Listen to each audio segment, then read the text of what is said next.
Alright, our car is on empty. We have put on nearly 470 miles on it. Let's see, since we started the car, 35.3 miles per gallon. At least that's what the trip computer says. Since we refueled, 38.9. This car really we don't go on the highway much with this car anymore. It's mostly just around our area, bringing our son to and from school, grocery shopping, stuff like that. So it's kind of almost a mix of like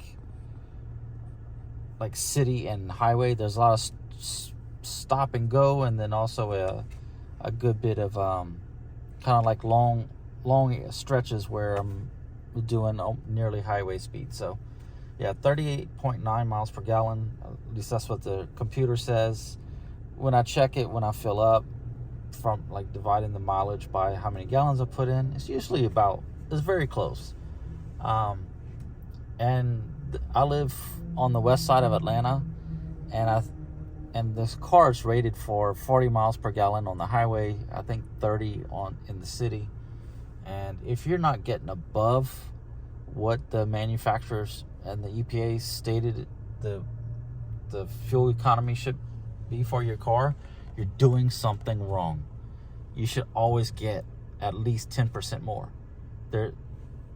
It's too easy to drive. And if you follow me, I'll give you some good tips on how to maximize your fuel economy and also how to save money when filling up. First thing, one app I use when getting gas is Gas Buddy. I have the Gas Buddy card, and on this trip, I'm gonna save 21 cents just by using the Gas Buddy card, but always double up. Use the gas station's rewards program. So I'm here at the Shell, so they have fuel rewards.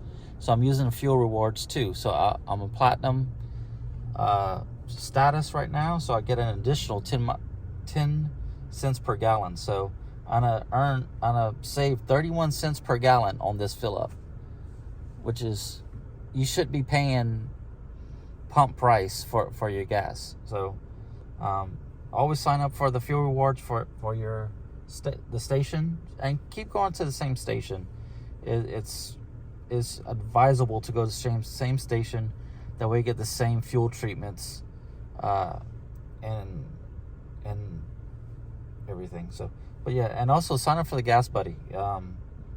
Over time, it just helps, especially if you keep going to the same station over and over. They keep adding on to your reward. So you just activate your reward, and when you go fill up, use your Gas Buddy card, and you're good. Let me go fill up. Stack up your rewards using Gas Buddy and the fuel rewards program at whatever gas station you use, or like brand that you like to use, and never pay full price for gas again. I wouldn't do it. Yeah.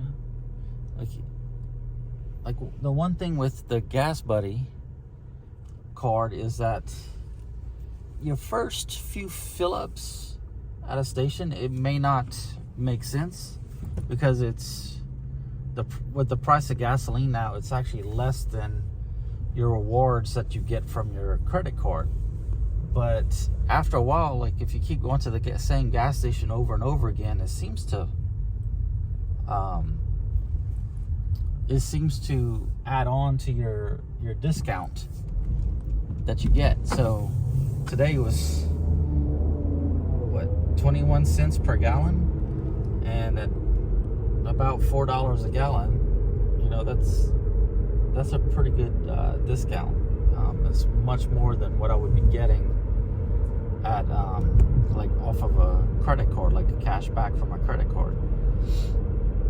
But but the first few times you might only get like 5 cents a gallon off, or like if you didn't activate it, it'd only give you like 3 to 5 cents off per gallon. But when you activate it and you go to like that station I go to quite often because I have 2 vehicles, it actually gives you a pretty decent discount. Yeah, don't pay full price for fuel.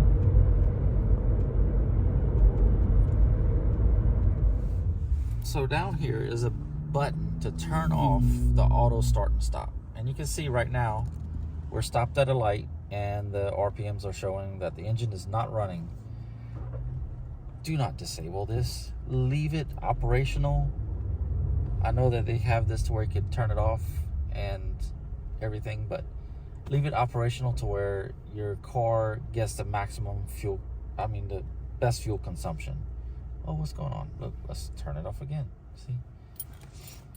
If your car has the auto start and stop, it heavily relies on the battery. Make sure your battery is charged. If you don't charge your battery like once a month at least, your auto start and stop may not work properly. So always keep your battery topped off. It helps with the fuel economy a little bit too. If you like, there's one car I had a plug on the outside of the car, and it actually helped with the fuel economy quite a bit because now the alternator didn't have to charge the battery as much when I went drive, and I had a lot of short trips going to work at the time. So by the time I got to work, the battery had just been charged. So so charge your battery regularly. Get a decent charger. They're about $60 or so for a decent charger, and just hook it up at least once a month just to kind of top up your battery and make sure it's in good health. And I don't know what this truck is doing. I don't know how to drive. Okay.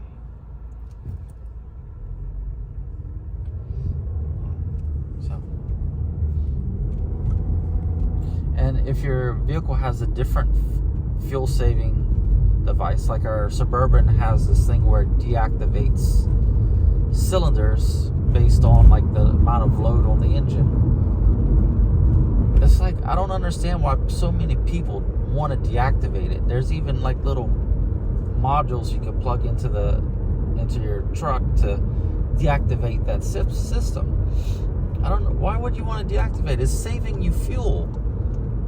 And it's like, a lot of people say, oh, it's gonna ruin my engine. If it ruins the engine and you can prove that it ruined the engine, you can always bring it back to the manufacturer and they're gonna have to replace it because they made something that was defective. You know, it's like, come on, people, be smart about it. Don't deactivate fuel saving devices that came from the factory on your car. Don't do it. Save the planet.